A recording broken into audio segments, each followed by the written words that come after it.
With love 2 hours 15 minutes run టైమ్‌తో థియేటర్స్‌లో release అయింది. తెలుగు డబ్బింగ్ కూడా చాలా బావుంది.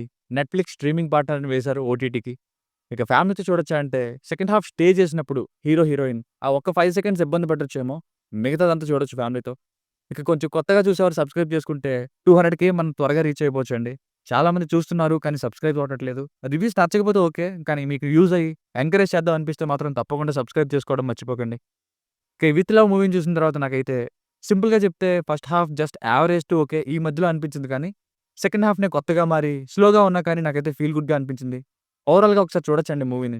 మెయిన్‌గా యూత్‌ని దృష్టిలో పెట్టుకొని తీసిన సినిమా ఇది. సో, మిగతా వాళ్ళకి ఎంతవరకు నచ్చుతుందో మరి చూడాలి.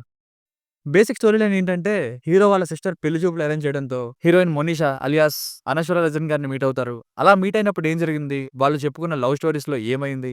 వీళ్ళిద్దరూ ఒకటయ్యారా లేదా చివరికి అన్నది స్టోరీ. Plus points. సెకండ్ హాఫ్‌లో పెద్ద స్టోరీ ఏం లేకపోయినా గానీ, స్లోగా ఉన్నా గానీ, సీన్స్ ఇన్వాల్వ్ అయ్యేలా, ఇలా కూడా పాసిబుల్ అవ్వచ్చేమో కదా! ఈ ట్రావెల్ అది అని ఇలా వెళ్ళింది. సో, నాకైతే ఫస్ట్ హాఫ్ కంటే సెకండ్ హాఫ్ ఫీల్ గుడ్‌గా అనిపించింది. ఇక్కడే లైన్ ఫ్రెష్‌గా అనిపించింది. ఇక పెర్ఫార్మన్సెస్ బై అనశ్వర రాజన్ గారు and tourist family director turned hero Abhishek Jeevanath గారు ఇద్దరు చాలా బాగా పెర్ఫార్మ్ చేశారు. మూవీ మొత్తం మ్యాక్స్ వీళ్ళిద్దరితోనే రన్ అవుతుంది. ఇందులో కూడా ఒక స్మాల్ కేమియో ప్లే చేశారు tourist family fame Sasi Kumar garu. ఇక మ్యూజిక్ అండ్ సాంగ్స్ 2 బాగున్నాయి. సినిమాటోగ్రఫీ కూడా. Minus points. ఫస్ట్ హాఫ్‌లో లవ్ స్టోరీ ఏమైనా ఉందా చెప్పండి అంటే, ఏదో 5 మినిట్స్‌లో చెప్పేస్తారేమో అనుకున్నా. ఎందుకంటే ట్రైలర్ కూడా చూడలేదు నేను. కానీ అదే ఫస్ట్ హాఫ్ అంతా రన్ చేస్తారనుకోలేదు. ఇక ఫస్ట్ హాఫ్‌లోని కాలేజ్ లవ్ స్టోరీస్ కూడా అది చూస్తున్నంత సేపు ఎందుకిప్పుడివి? హీరోది సరిపోదా అంటే హీరోయిన్‌ది కూడా చెప్తున్నారు. ఫస్ట్ హాఫ్ అంతా ఇదే నింపేశారు. స్టోరీతో వీటికి సంబంధం ఏంటి? కనెక్షన్ ఏంటి అనేలా వెళ్ళాయి.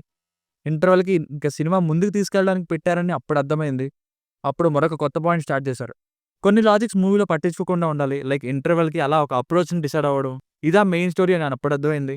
అంత ఫేమస్ ఇన్‌ఫ్లుయెన్సర్‌ని అంత ప్రేమించి ఫాలో అయ్యే బాలాజీ అనే క్యారెక్టర్ మీట్ అవ్వలేకపోవడం. దానికి మళ్ళీ హీరో చెప్పిన తర్వాతే ఓపెన్ అవ్వడం ఇలాంటివి. క్లైమాక్స్ కూడా కొంచెం ఎక్స్‌పెక్టెడ్‌గా ఉండడం. ఇవి మైనస్ పాయింట్స్.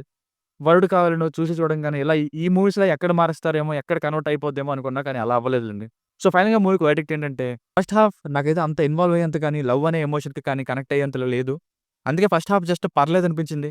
సెకండ్ హాఫ్ స్లోగా ఉన్నా కానీ ఫీల్ గుడ్ సీన్స్ మంచిగా ఉన్నాయి. అండ్ ఐడియా కూడా బావుందనిపించింది. And okayish first half followed by a decent second half. దీనికి రేటింగ్ వచ్చేసి బిట్వీన్ 2.75 నుండి 3 మధ్యలో ఇవ్వచ్చు బై 5కి. మీకేమైనా రివ్యూ నచ్చినట్లయితే ఇలాంటి మరిన్ని రివ్యూస్ కోసం మన ఛానెల్‌ని సబ్స్క్రైబ్ చేసుకోండి. Thank you.